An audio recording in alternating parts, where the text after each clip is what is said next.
até a gente aparecer com o advento de alguma coisa chamada neobank, que é um resultado dessa invasão, vamos dizer assim, de nuvem, mobilidade, linguagem de programação mais efetivas e novos sistemas de computação ali a partir do começo da década de 2000, aparecendo agora. Se a gente quiser comparar os neobancos com os bancos tradicionais, tem agências físicas, são grandes instituições financeiras, ou as têm por trás, e tem serviços online e aplicativos móveis. O seu banco tem um app, não quer dizer que ele é um neobanco ou um banco digital. Um banco digital, de novo, são grandes instituições financeiras, serviços online e aplicativos móveis, e não tem agências físicas. E um neobanco, enfim, não tem agências físicas, são 100% digitais, quase sempre são unicamente móveis, e são a parte de startups ou de investimentos gigantescos de venture capital para tentar romper as estruturas de criação de entrega e captura de valor desse mercado financeiro. Se a gente olhar para essa divisão, né, entre os bancos tradicionais e os fintechs, eles têm pouquíssimas coisas em comum, a gente poderia dizer, a menos de estarem sob o mesmo aparato regulatório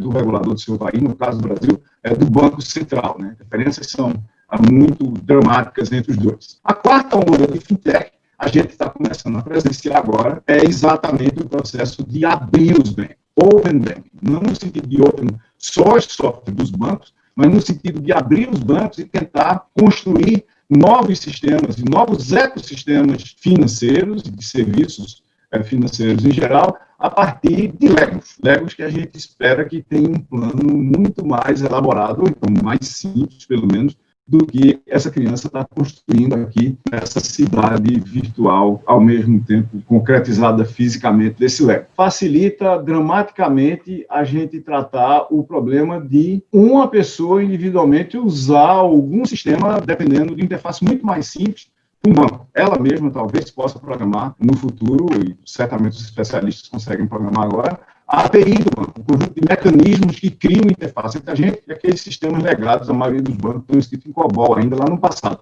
Se faz isso, facilita a interação entre qualquer sistema que a gente escreva ou qualquer aplicativo que a gente realmente pode fazer com várias instituições financeiras simultaneamente, articulando a presença dessas instituições no mercado, e aí também não precisam só ser instituições financeiras, eu posso comprar uma coisa num lugar, encomendar num lugar, mandar a conta para outro e articular tudo isso como um Lego que a gente quer que verdadeiramente funcione de forma fluida e estruturada dentro desse mercado financeiro, desde que, no fim, aquele projeto que o garoto estava fazendo não chegue na estrela da morte de Star Wars, que é sempre uma preocupação da gente nesse cenário. Lá no mercado, o que é isso? É macro-inovação regulatória, permitindo que instituições entrantes tentem romper o mercado dos incumbentes, habilitando a redefinição desses mercados com tecnologias de informação e criando novos ecossistemas sobre plataformas digitais, ecossistemas de competição no ambiente financeiro sobre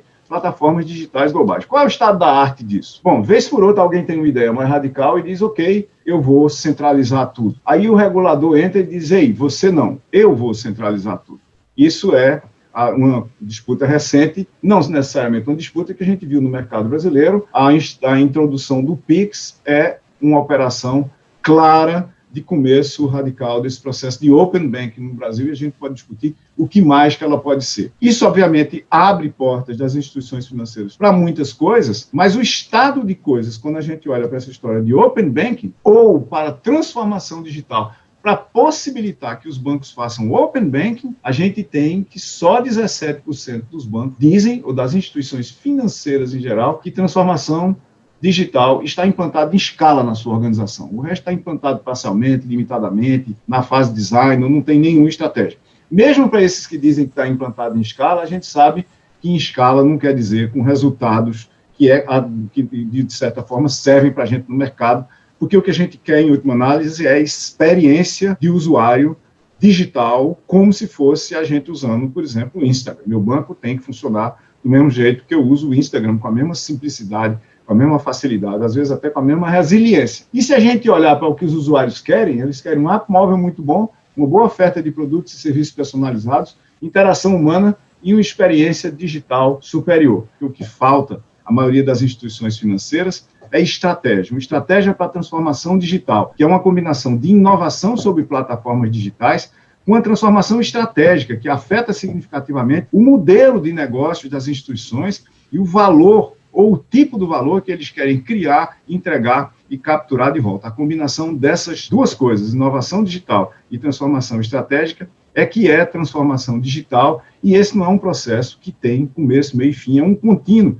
porque no espaço digital você não inaugura agências, você publica código. Transformação digital é transformação bem grande e digital bem pequenininho, e transformação é um problema cultural muito grande para todos os tipos de organização. Mas eu queria, Carlos, pegar e reprojetar meus slides aqui, tentar descortinar um pouco desse futuro aí, do que eu acho que vai acontecer. Eu escolhi 7 coisas. A primeira é transformação mesmo, transformação propriamente dita. Eu acho que tem uma coisa que está acontecendo em todos os mercados, que é um efeito programa ou seja programado. Se você não construir sua plataforma, alguém vai construir uma plataforma que eventualmente vai consumir você. Você vai virar uma aplicação naquela plataforma. Mesmo que você continue no seu mercado, você vira uma aplicação naquela plataforma com o mundo, basicamente sendo transformado em código. Um exemplo disso eu dei ontem no meu Twitter. A Microsoft, ela comprou 2 empresas esse ano. Ela comprou a Firm, que faz o core, faz o núcleo de transporte de pacotes para redes de telecom, e comprou a MetaSwitch, que faz o núcleo de transporte de voz para redes de telecom. Ela combinou isso com a plataforma em nuvem dela e uma faceta da plataforma de nuvem, que é o tratamento de computação nas bordas e, consequentemente, de internet das coisas, e criou uma entrada na plataforma dela que, basicamente, transforma uma tele inteira numa aplicação em cima da plataforma de nuvem Azure. Eu vejo isso acontecendo de forma dramática em todos os mercados.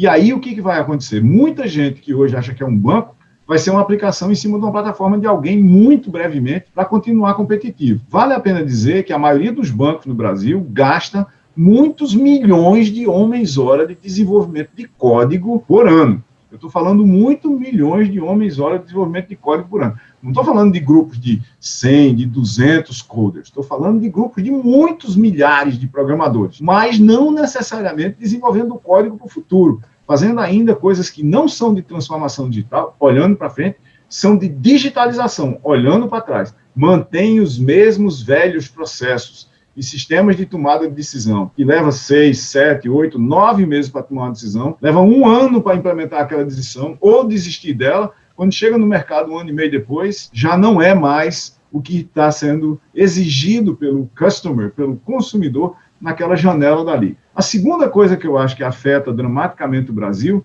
é a irrelevância. Ou, se a gente quiser, a gente poderia deixar de ser afetado por uma irrelevância que eu acho que começa a nos afetar se a gente tratasse de criar mais relevância. E onde é que está esse problema? Tem um report que acabou de sair do Swiss Asset Management Study 2020 da Universidade de Lucerna, onde, usando aqueles critérios de PEST, né, critérios de políticos, econômicos, sociais e de tecnologia, São Paulo e Buenos Aires estão nos 2 últimos lugares entre os centros financeiros avaliados, tá certo? Com São Paulo tendo a mesma competência tecnológica de Varsóvia, na Polônia. Então, normalmente a gente chega aqui e diz, não, o Brasil está lá nas cabeças, né? O Brasil está competindo com Chicago. Olha a diferença que a gente tem para Chicago só em tecnologia, né? Se você olhar daqui para cá, Chicago está aqui, ó.